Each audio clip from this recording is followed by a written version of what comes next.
नमस्कार साथियों। पिछली कक्षा में हम लोग प्रकाश के परावर्तन चेपके जिसमें हम लोग पारदर्शी, अपारदर्शी और पारभासी की चर्चा किए थे। अब पारदर्शी, अपारदर्शी और पारभासी के बाद हम लोग चलते हैं थोड़ा सा हट करके, जिसमें चर्चा है छाया की यानी शैडो, और उसी का दो हिस्सा है, एक अम्बरा और एक है पीनम्बरा। यानी छाया का ही हिस्सा है प्रछाया और उपछाया। इसके बाद हम लोग सूर्य ग्रहण और चंद्र ग्रहण की चर्चा करेंगे, फिर हम लोग प्रकाश के परावर्तन पर जाएंगे। चलिए आइए देखते हैं छाया क्या होता है। यानी प्रकाश के परावर्तन में हम लोग शुरू से ही प्रकाश की चर्चा किए, फिर उसके बाद प्रकाशीय दृष्टिकोण से पदार्थों की चर्चा किए, प्रकाश की चाल की चर्चा किए, और आगे का जो टॉपिक है ये है छाया। देखिए छाया का जो दो हिस्सा होता है, उन दोनों हिस्सों के बारे में हम लोग पढ़ेंगे। तो इसी का हम परिभाषा लिखे हैं यहाँ। जब प्रकाश की किरणों के रास्ते, यानी जब प्रकाश की किरणें, मान लीजिए कि इधर से सूरज की रोशनी आ रही है और उसके सामने सामने हम चले गए, हमारा शरीर भी अपारदर्शी ही है, हम सबको ज्ञात होगा। जब प्रकाश की किरणों के रास्ते में कोई अपारदर्शी वस्तु आ जाती है, हम सब भी तो अपारदर्शी ही हैं, अपारदर्शी वस्तु आ जाती है तो सामने लगे पर्दे पर, यहाँ एक परिभाषा को सेट करने के लिए ऐसा लिखा हुआ है कि सामने लगे पर्दे पर जो काला क्षेत्र बनता है, सामने लगे पर्दे पर जो काला क्षेत्र बनता है उसे ही छाया। तो छाया की लंबाई तथा आकार निम्नांकित तीन बातों पर निर्भर करती है। जैसे समझिए सुबह सुबह हम लोग सूर्योदय जैसे होता है तो हम लोग सूर्य की तरफ अगर सूर्य नमस्कार करते हैं तो उस समय में देखेंगे कि हमारा छाया जो है बहुत लंबा हो जाता है। इसके बाद यदि दोपहर के समय में देखेंगे तो दोपहर के समय में छोटा हो जाता है, फिर शाम के समय में देखेंगे फिर शाम के समय में बड़ा हो जाता है। इसका क्या कारण है? तो देखिए सबसे पहले क्या बात है कि यहाँ पर हम लिखे हैं कि ये कभी छोटा ये कभी बड़ा।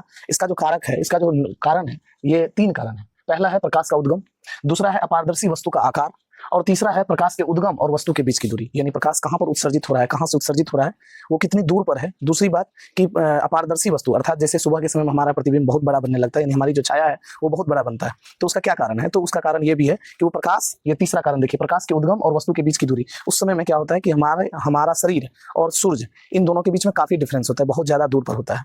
यही कारण है कि सुबह के समय में और शाम के समय में हमारा जो छाया होता है वो काफी लंबा होता है, परंतु दोपहर के समय में ऐसा माना जाता है कि सूर्य हमारे सिर के ऊपर होता है, अर्थात दूरी घट जाती है सूर्य। आगे देखिए कि अब इसमें है कि छाया का जो दो हिस्सा है, पहला प्रछाया और दूसरा है उपछाया। तो इन दोनों में क्या अंतर है, कौन सा भाग प्रछाया है और कौन सा भाग उपछाया है, इसको देखिए।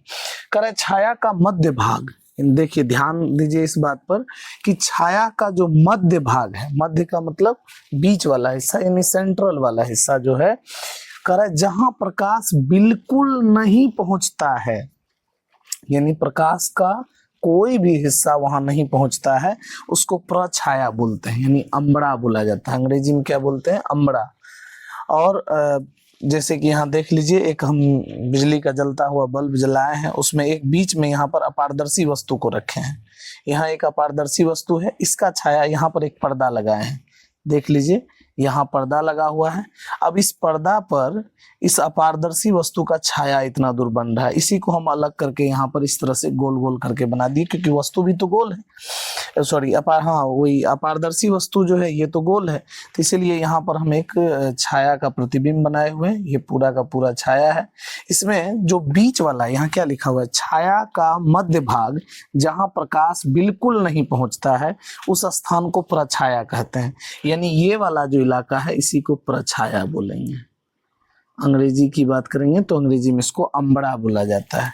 अब देखिए इसी का हिस्सा दूसरा जो है, कर छाया के जिस भाग में प्रकाश का आंशिक हिस्सा, आंशिक हिस्सा का मतलब होता है प्रकाश का हल्का हिस्सा जो है, थोड़ा सा हिस्सा जिस भाग पर पड़ता है, देख लीजिए छाया के जिस भाग में प्रकाश का आंशिक हिस्सा पहुंचता है उस स्थान को उपछाया कहते हैं। देख लीजिए ये वाला जो इलाका है इसको उपछाया कहते हैं। तो हम लोग देखें कि पहला हिस्सा जो छाया का जो बीच वाला हिस्सा है इसको प्रछाया कहते हैं, यानी प्रकाश का जहां बिल्कुल थोड़ा सा भी हिस्सा जहां प्रकाश का नहीं पहुंचता है उसको प्रछाया कहेंगे। और छाया के जिस भाग में प्रकाश का आंशिक हिस्सा पहुंचता है तो उस स्थान को उपछाया कहते हैं। यानी छाया के बगल बगल में देखे होंगे कि थोड़ा थोड़ा प्रकाश का भी हिस्सा पहुंचता है वहां, उसी को उपछाया कहते हैं, अंग्रेजी में इसको पीनम्बरा कहा जाता है। तो चलिए एक बार हम फिगर को फिर से देखें। यहाँ पर जलता हुआ एक बल्ब है, इसको एक किसी बंद संरचना में हम रख दिए हैं। यहाँ से थोड़ा सा प्रकाश को बाहर जाने दिए हैं और बाहर जैसे ही प्रकाश गया तो यहाँ पर एक अपारदर्शी वस्तु से टकरा गया, और अपारदर्शी वस्तु से जैसे टकराएगा तो फिर इसके बीच होकर के, जैसे यहाँ से यह प्रकाश आ रहा था तो इधर तो जाएगा नहीं अब, तो ये क्या होगा कि यहाँ से टकराने के बाद इस दिशा में इस तरह से जाएगा, और ये जाने के बाद जो बीच का जो खाली स्थान है वो आगे आने वाले पर्दे पर, जहां पर हम पर्दा लगाए हैं इसमें, उस पर इस वस्तु का छाया बन जाएगा यहाँ पर। और जब यहाँ पर छाया बनेगा तो इसी छाया को हम यहाँ पर बाहर निकाले हैं, और बाहर निकालने के बाद यहाँ पर स्पष्ट किए हैं कि बीच वाला हिस्सा यानी छाया का मध्य भाग, जहाँ प्रकाश बिल्कुल नहीं पहुँचता है उसको प्रछाया कहेंगे, और जहाँ प्रकाश का आंशिक हिस्सा पहुँचता है उसको उपछाया कहेंगे। चलिए इसमें जो भी डाउट्स अगर आपको आते होंगे तो वो हमें कमेंट सेक्शन में जरूर भेजेंगे। चलिए आगे देखिए, आगे अगला पॉइंट जो है आपका वो सूर्य ग्रहण का है। अगर आपको इसका स्क्रीनशॉट भी लेना हो तो आप हमें कमेंट बॉक्स में जरूर बताएं, ताकि हम आपको स्क्रीनशॉट लेने के लिए थोड़ा समय दे दें। तो देखिए सूर्य ग्रहण क्या होता है। सूर्य ग्रहण और चंद्र ग्रहण को लेकर के काफी विवाद चलती रहती है, और गांव घर में बहुत ज्यादा इस पर विवाद होता है कि कोई राक्षस गिल गया तो ये हो गया वो हो गया, ऐसी कुछ भी अवधारणाएं नहीं है। और इन अवधारणाओं के चक्कर में हम सब 10th क्लास के स्टूडेंट है, इसमें नहीं पढ़ना है। इसका जो हकीकत चीज है, इन चीजों को हम लोगों को जानने का कोशिश करना चाहिए। और चलिए देखिए, तो सूर्य ग्रहण, जब प्रकाश के चैप्टर को हम लोग पढ़ रहे हैं, और सूर्य ग्रहण और चंद्र ग्रहण ये दोनों प्रकाश से ही मिलता जुलता टॉपिक है, इसीलिए हम लोग यहाँ सूर्य ग्रहण और चंद्र ग्रहण दोनों की चर्चा किए हैं। सूर्य ग्रहण क्या होता है? सोलर इक्लिप्स बोला जाता है, और चंद्र ग्रहण को ये लूनर यहाँ एल है, लूनर इक्लिप्स बोला जाता है। तो सोलर इक्लिप्स क्या होता है, चलिए देखिए। तो सूर्य ग्रहण नाम से ही है कि सूर्य से रिलेटेड टॉपिक होगा। देखिए यहाँ लिखा हुआ है, जब सूर्य, देख लीजिए, जब सूर्य तथा पृथ्वी के बीच, यानी जब सूर्य और पृथ्वी के बीच, हम आपको एक उदाहरण देते हैं। जैसे मान के चलिए सामने लाइट लगा हुआ है, इस लाइट के सामने यदि हम आ जाएंगे तो बताइए आप कि इस लाइट का प्रकाश पूर्ण रूपेण क्या बोर्ड पर पड़ेगा? नहीं पड़ेगा। ठीक उसी तरह की यहाँ पर एक घटना हो रही है सूर्य ग्रहण और चंद्र ग्रहण में। यहाँ लिखा हुआ है कि जब सूर्य तथा पृथ्वी के बीच चंद्रमा आ जाता है। अब जरा आप कल्पना कीजिए कि जब सूर्य और पृथ्वी के बीच चंद्रमा आ जाएगी, यानी सूर्य पृथ्वी, इस बीच में चंद्रमा आएगा, क्या सूर्य का प्रकाश पूर्ण रूपेण पृथ्वी तक पहुंच पाएगा? नहीं। इसका जवाब तो यही होगा कि नहीं। तो नहीं जब पहुंच पाएगा तो ऐसा ही स्थिति कुछ यहाँ बन रहा है। देखिए परिभाषा में भी लिखा हुआ है, जब सूर्य तथा पृथ्वी के बीच में चंद्रमा आ जाता है, जब सूर्य तथा पृथ्वी के बीच में चंद्रमा आ जाता है तो चंद्रमा की छाया पृथ्वी पर पड़ती है। अब बताइए, चंद्रमा की छाया यहाँ पृथ्वी के इस हिस्सा पर पड़ेगा, पृथ्वी के इस हिस्सा पर चंद्रमा का छाया पड़ रहा है, जिस कारण पृथ्वी के उस भाग से सूर्य नहीं दिखाई पड़ता। वास्तविकता तो यही है कि जब यहाँ पर, जैसे मान के चलिए हम सब भारत देश में रहने वाले हैं, यानी पूरी दुनिया में 7 महादेश है। 7 महादेश में एक तो मान के चलिए नीचे वाला जो है जहाँ बर्फ ही बर्फ है, अंटार्कटिका, उसको छोड़ करके बात करेंगे तो लगभग 6 महादेश में लोग रह रहे हैं। इन 6 महादेश में हम एशिया महादेश से हैं, तो कोई अफ्रीका से होंगे, कोई यूरोप से होंगे, कोई उत्तरी अमेरिका, कोई दक्षिणी अमेरिका से होंगे। तो ऐसी भी मान्यताएं हैं, ऐसा भी हम लोग जानते हैं पहले से भी कि अगर हम लोग के यहाँ सूर्योदय हो रहा होगा तो अमेरिका सब में अभी सूर्यास्त हो रहा होगा। तो उस चीज को यहाँ पर रख करके देखेंगे।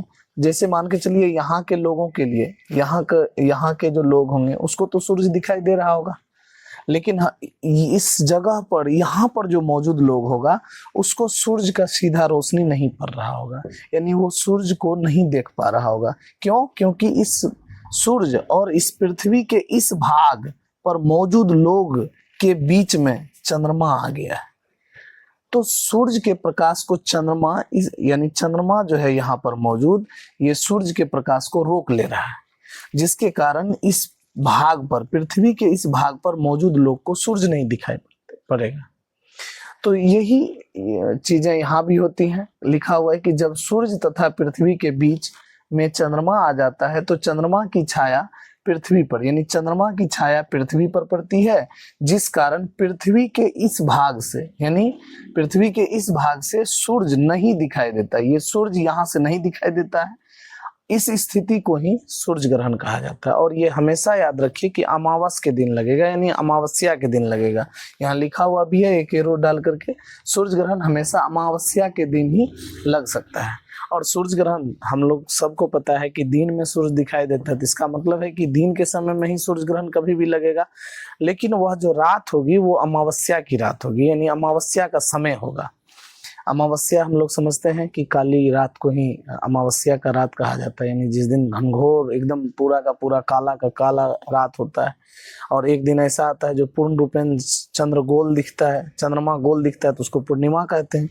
तो पूर्णिमा में ये चंद्र ग्रहण लगता है। देखिए आगे चंद्र ग्रहण, आप सूर्य ग्रहण के समझने में या सूर्य ग्रहण टॉपिक को कहीं अगर समझने में कोई समस्या हो तो आप जरूर कमेंट बॉक्स में लिखें। चलिए अगला टॉपिक जो है वो चंद्र ग्रहण का है। लूनर इक्लिप्स बोलते हैं इसको, लूनर इक्लिप्स। तो कह रहा है कि जब सूर्य, सेम यही टॉपिक है, बस इसमें क्या अंतर है कि सूर्य और पृथ्वी के बीच में, जैसे सूर्य ग्रहण था तो सूर्य और पृथ्वी के बीच में चंद्रमा आ रहा था, जिसके कारण सूर्य का पूरा प्रकाश जो है पृथ्वी के इस भाग पर नहीं पड़ रहा था। तो यहाँ के लोग समझ गए कि सूर्य ग्रहण लग गया। और ठीक वही चीज यहाँ भी हो रहा है, चंद्र ग्रहण में भी ठीक वही चीजें हो रही है। चंद्र ग्रहण में बस अंतर क्या है कि ये इधर और ये इधर। सूर्य की प्रकाश चंद्रमा पर नहीं पहुंच पा रही है। हम सबको ज्ञात होगा, इससे पहले जब हम लोग प्रकाश की चाल को पढ़ रहे थे उस समय में भी देखे थे कि चंद्रमा को अपना खुद का प्रकाश नहीं है। जिस तरह से हम लोग अपने घर में थाली चमकाते हैं या आईना चमकाते हैं, तो किस तरह से प्रकाश हमारे दूसरे दीवार पर या किसी पर्दा पर या किसी के मुख पर हम लोग दिखाते हैं उसके प्रकाश को कि थाली में भी लाइट है या किसी दर्पण में भी लाइट है। तो ऐसी ही चीजें चंद्रमा के साथ होती है। चंद्रमा सूर्य के प्रकाश से चमकता ही इतना है कि उसका प्रकाश हमारे इस पृथ्वी तक पहुंच जाता है। इसी कारण हम लोगों को चंद्रमा का भी प्रकाश देखने को मिल जाता है। वास्तव में चंद्रमा के पास कोई प्रकाश नहीं है। तो यहाँ देखिए कि चंद्र ग्रहण में क्या है कि जब सूर्य और चंद्रमा के बीच में पृथ्वी आ जाती है, जब सूर्य और चंद्रमा के बीच में पृथ्वी आ जाती है, सूर्य और चंद्रमा के बीच में पृथ्वी आ जाती है, तो पृथ्वी की छाया चंद्रमा पर पड़ती है। यानी पृथ्वी की छाया कहाँ पर गई? चंद्रमा पर, जिस कारण चंद्रमा का वह भाग दिखाई नहीं पड़ता है। आखिर चंद्रमा पर तो लोग हैं नहीं, मतलब कहने का है कि चंद्रमा पर तो हम लोग का निवास स्थान अभी बना नहीं है, तो हम लोग रहते कहाँ हैं? पृथ्वी पर। तो पृथ्वी पर से ही यदि हम देखेंगे तो आप जरा ये कल्पना कीजिए कि इस भाग पर, पृथ्वी के इस भाग पर मौजूद लोगों को चंद्रमा का ये वाला हिस्सा दिखाई देगा क्या? नहीं देगा। तो जब ये वाला हिस्सा नहीं दिखाई देगा तो हम लोग समझ जाते हैं कि आज चंद्र ग्रहण लग गया है। और हम सबको ये पता है कि सूर्य का परिक्रमा पृथ्वी करती है, सूर्य का परिक्रमा पृथ्वी करती है और पृथ्वी की परिक्रमा चंद्रमा करती है। देख लीजिए। तो इसका मतलब ये चीजें जो है, चाहे सूर्य के चारों ओर पृथ्वी चक्कर लगा रही हो, तो पृथ्वी के चारों ओर यदि चंद्रमा चक्कर लगा रही हो, तो इस बीच में कभी ना कभी तो पूरे महीना में एक बार आता होगा। लेकिन परेशानी ये है कि सूर्य ग्रहण और चंद्र ग्रहण दोनों टॉपिक को हम लोग देख लिए और ये देखे कि सूर्य ग्रहण में सूर्य और पृथ्वी के बीच में चंद्रमा आ रही है और चंद्र ग्रहण में सूर्य और चंद्रमा के बीच में पृथ्वी आ रही है। तो जिसके कारण इधर का यानी सूर्य का जो प्रकाश है वो चंद्रमा के इस भाग पर नहीं पड़ता है, तो ये चंद्र ग्रहण हो जाता है। तो इसका मतलब है कि महीना में एक बार ये और एक बार ये तो होना तय है, क्योंकि जरूर निश्चित है कि पृथ्वी के चारों ओर यदि चंद्रमा घूम रही है तो हम सबको पता है, और हम सबको ये भी पता है कि सूर्य के चारों ओर पृथ्वी घूम रही है। इसको पूरी घूमने में 365 दिन, पर इसको घूमने में इसको घूमने में कितना समय लगेगा, ये कमेंट सेक्शन में हमें जरूर बताएं। तो इसका मतलब यदि पृथ्वी का चंद्रमा चक्कर काट रही है और सूर्य का चक्कर पृथ्वी काट रही है, तो कभी ना कभी तो पूरे महीना में एक बार जरूर है कि ये एक दूसरे के आमने सामने हो जाएगा। इस तरह का भी दृश्य महीना में एक बार बन जाएगा। तो इनके दोनों के अक्ष तल की बात करेंगे तो 5 डिग्री का अंतर होता है, इसीलिए हमेशा ये एक दूसरे के सामने नहीं हो पाता है। और जब तक एक दूसरे के सामने नहीं होगा तो सूर्य ग्रहण और चंद्र ग्रहण नहीं लग सकता है। 5 डिग्री का अंतर होता है अक्ष तल में सूर्य और पृथ्वी के बीच में, इसीलिए हर वक्त नहीं, लेकिन जब कभी ऐसा नहीं होता है, अंतर नहीं देखने को मिलता है, तब सूर्य ग्रहण और चंद्र ग्रहण लग जाता है। और ये मान्यताएं भी आज से हम लोग समाप्त करेंगे कि कोई राक्षस गिल गया किसी को तो सूर्य को निगल रहा है राक्षस, तो इस तरह की कोई परिकल्पनाएं हम लोगों को नहीं रखना है ध्यान में, क्योंकि हम लोग सूर्य ग्रहण और चंद्र ग्रहण के टॉपिक को अच्छे से समझ गए हैं। धन्यवाद, देखते रहिए हमारा वीडियो।